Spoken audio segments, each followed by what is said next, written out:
So as Dr. Greenblatt mentioned, I'm a fourth year medical student. I'm going to talk to you about a dashboard that a team I worked with put together over the last year. So first of all, just a little background on pediatric sepsis. So some data from a nonprofit organization known as Sepsis Alliance. Approximately 75,000 children will develop sepsis annually in the U.S. And of those, approximately 7,000 will actually die from severe sepsis. Up to 8% of pediatric sepsis cases can actually be missed during ED visits. So it's incredibly important, for all of us as physicians and future physicians to be vigilant. And the average length of stay for a pediatric patient who contracts severe sepsis is approximately 31.5 days. And in 2016, the economic impact of pediatric sepsis was approximately $7.3 billion. So this is a huge issue that those of you that are pediatricians or involved with pediatric medicine, I'm sure, are very familiar with. So as far as my project, I partnered with a large pediatric teaching hospital. That hospital was already participating in the Children's Hospital Association Improving Pediatric Sepsis Outcomes Collaborative. It's a large group of pediatric hospitals that are working together collaboratively to try to report their data openly, so all members can kind of keep one another accountable, but also share lessons learned and best practices.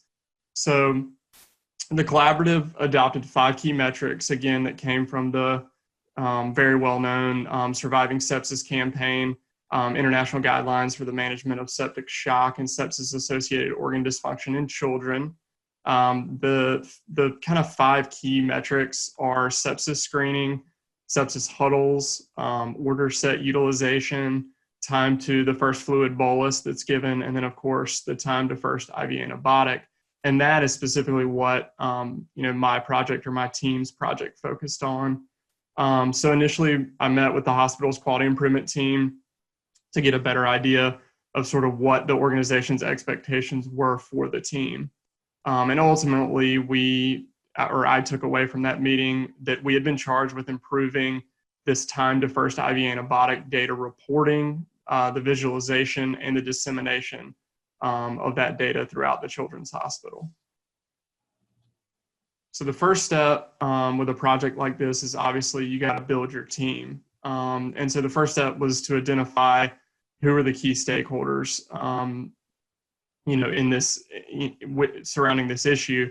So we looked at, nursing management across the various different units. Pharmacy plays a huge role, particularly with IV antibiotics. So we looked, who are some pharmacists or pharmacy techs that we could involve.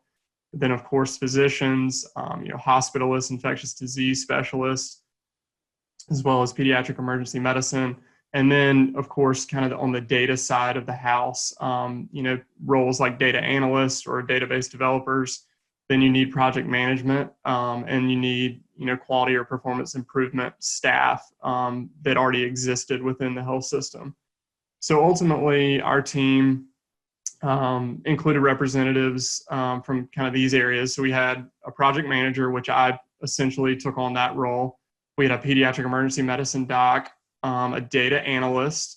We interestingly had a pharmacist who also had a background in data analytics, and his current role, he almost does more data work than he does pharmacy specific. So he was the perfect person for our team.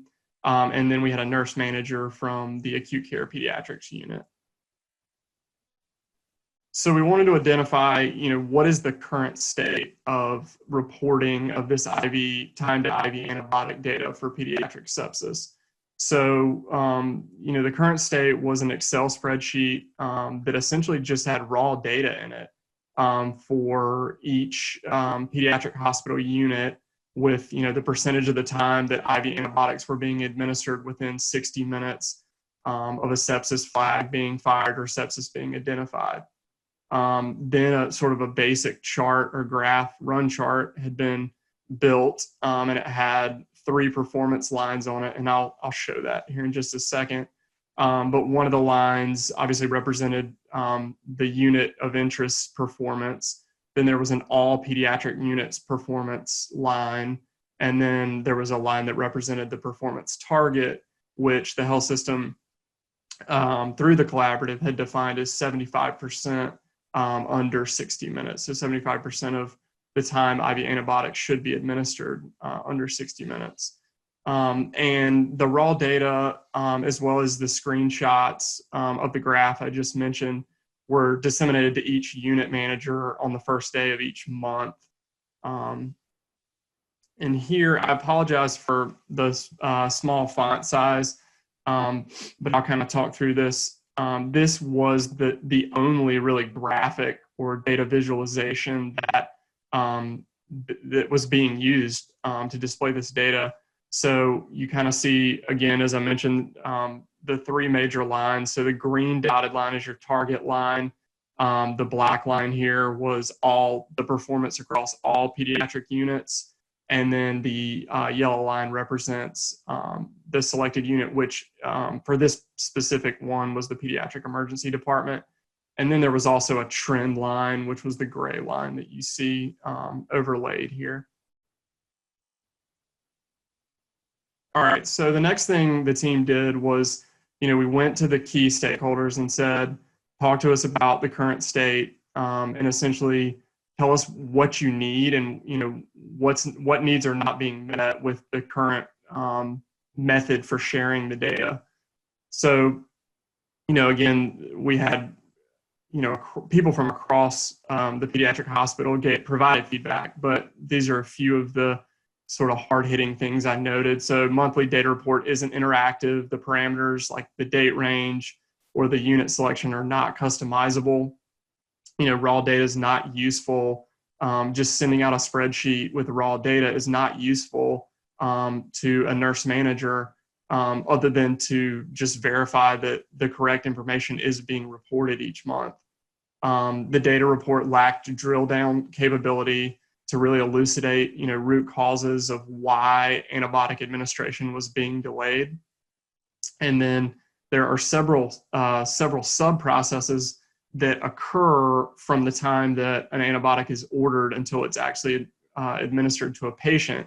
And so, we heard some feedback about maybe looking at the smaller sub-processes that have to occur so that we could figure out, where the bottlenecks really were in the process. All right, so from the feedback, we worked on sort of our goals list for the future state. So we decided we wanted to create a data analytics dashboard using Tableau. We wanted the end user to be able to customize the dashboard based on a few parameters. So select, the unit of interest, a date range to display data across, and then process sub-intervals, things like, sepsis flag triggered to the antibiotic actually being ordered, or from the antibiotic being ordered to pharmacy review, et cetera. And then also we wanted to include target or comparison indicators to let the viewer know, how they were performing, and especially against sort of a target or a goal line. We wanted to provide a reason for delay. We wanted to provide that data to allow for kind of continuous process improvement. It's really hard to improve a process if all you're seeing is data that says you're not doing it as efficiently as we would like, but you don't have a great explanation for why. So that was important. And then just generally to present the data in a clear and concise manner so that, staff at all levels of the organization could easily interpret it. And then this, current state was this email went out once a month, and that was really the only time that you could see the data. We wanted to allow in the future state for users to log in and look at the dashboard at any time for whatever needs they might have. So this is kind of an early iteration of the dashboard in Tableau.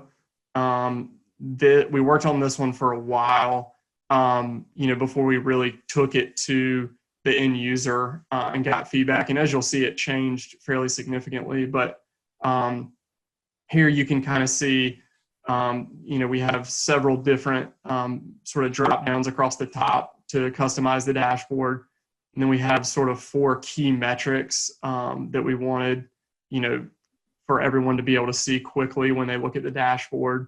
We have a run chart, a bar graph down below, and then we utilized a Pareto chart, of the top reasons for delay. And in my mind, this bottom right, top reasons for delay, that to me is one of the most valuable components of the dashboard, because it really helps, a nursing unit manager say, what do we need to do to, improve our performance. And those of you that are familiar with, sort of process improvement or Six Sigma methodologies know that a Pareto chart essentially tells you where is the bulk of the opportunity so that I can go after, those root causes. So here you see what we ultimately came up with, after a lot of revisions, getting feedback from a variety of different people. Again, sort of those key metrics across the top. You still have the drop downs to change, various components. The order to administration is just that you see as a label is just one of those sub-process measures that I mentioned earlier.